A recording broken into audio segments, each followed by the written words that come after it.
Throughout history, the word angel has carried a profound spiritual weight. For billions, they represent divine protection, messengers of light, and the presence of the sacred. But what happens when we look at the oldest descriptions of these beings through the lens of modern aerospace engineering? We are not here to challenge anyone's faith or redefine the spiritual essence of the scriptures. Instead, we are exploring a fascinating hypothesis. Could the people of the ancient world have used the language of the divine to describe encounters with a technology far beyond their understanding?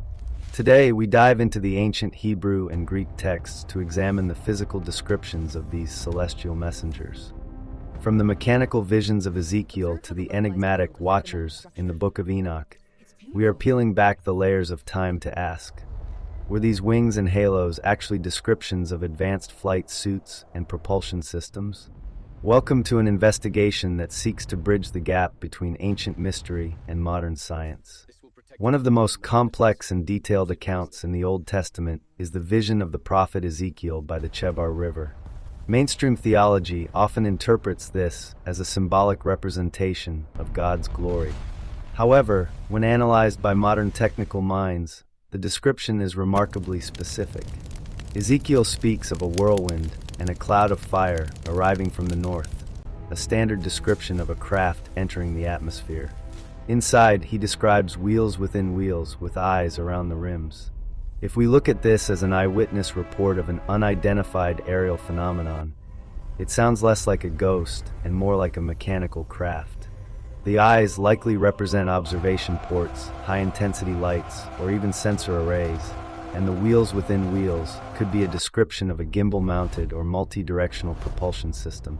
In the 1970s, NASA engineer Joseph Blumrich actually analyzed Ezekiel's account and concluded that what the prophet saw was a feasible, high-tech spacecraft. He even patented a design for an omnidirectional wheel based on these descriptions.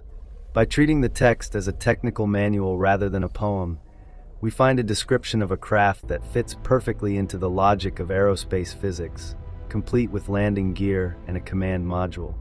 In the non-canonical book of Enoch and fragments of Genesis, we find references to the Watchers, known as the Egregoroi. These were not just messengers, they were an organized cadre of beings who descended to Mount Hermon. The text states that these beings interacted directly with humanity, teaching them forbidden sciences like metallurgy, astronomy, and the art of warfare. Most intriguingly, they are described as having a physical form that allowed them to leave a biological legacy through a race of hybrids known as the Nephilim. From a modern biological perspective, this raises a profound question. If these beings were purely spiritual, immaterial entities, how could they have a genetic interaction with humans?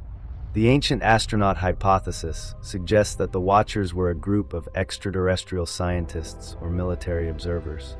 Their fall might not have been a spiritual descent into sin, but a violation of a strict prime directive or non-interference protocol, a decision to intervene in human evolution through genetic engineering and technology transfer.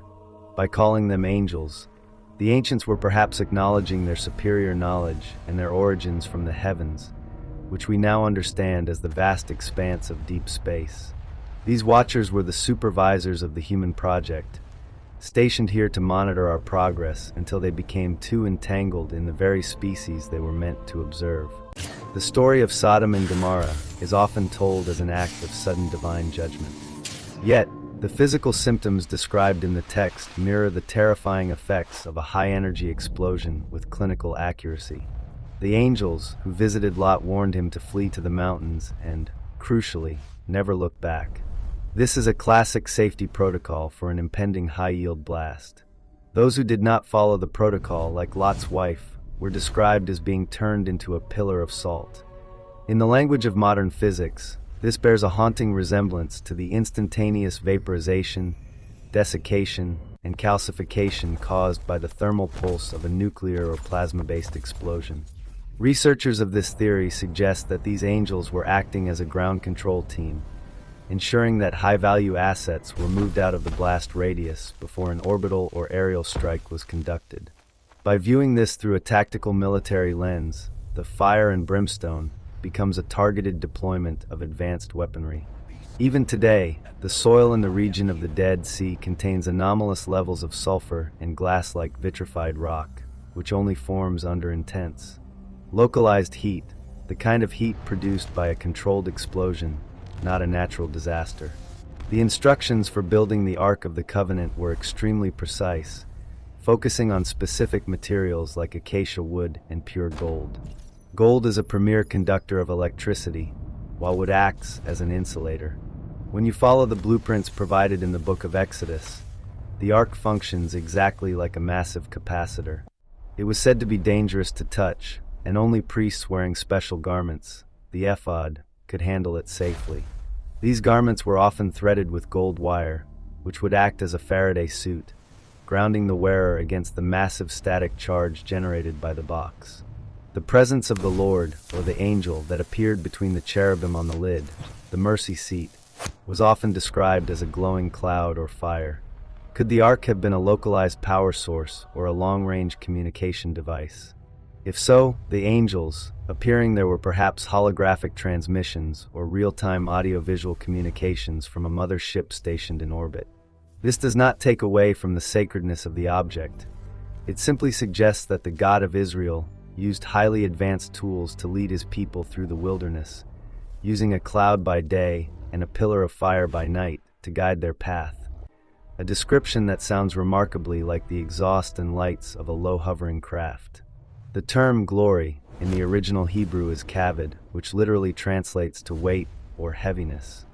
Whenever the glory of the Lord descended, the earth shook, smoke filled the air, and there was a deafening sound like 1,000 trumpets. These are the physical side effects of a heavy-lift vehicle landing or taking off. When the ancients saw a craft landing, they didn't have words like combustion, thrust, g-force, or radiation. They used the most majestic language they had: glory, fire, and wings. We must consider that the angels were the technical and military personnel of this off-world civilization. Their job was to ensure the survival of certain bloodlines and the adherence to specific laws. Their frequent message of "do not be afraid" was a necessary psychological intervention because their arrival, accompanied by the scream of turbines and blinding artificial light, was naturally terrifying to a primitive society. By exploring these accounts, we begin to see a bridge between the spiritual and the physical. We find that the heavens might be the stars, and the messengers might be our ancient visitors. This perspective doesn't seek to destroy faith. It seeks to honor the accuracy of our ancestors' observations. They weren't making things up.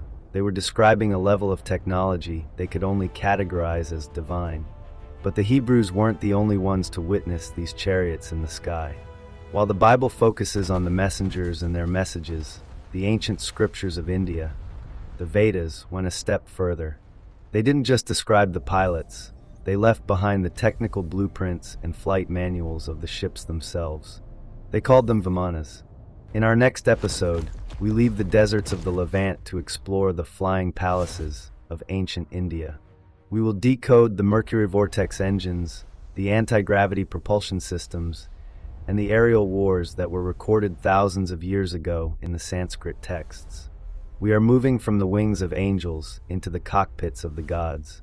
Get ready for episode 17, Vimanas, the high-tech flying machines of ancient India.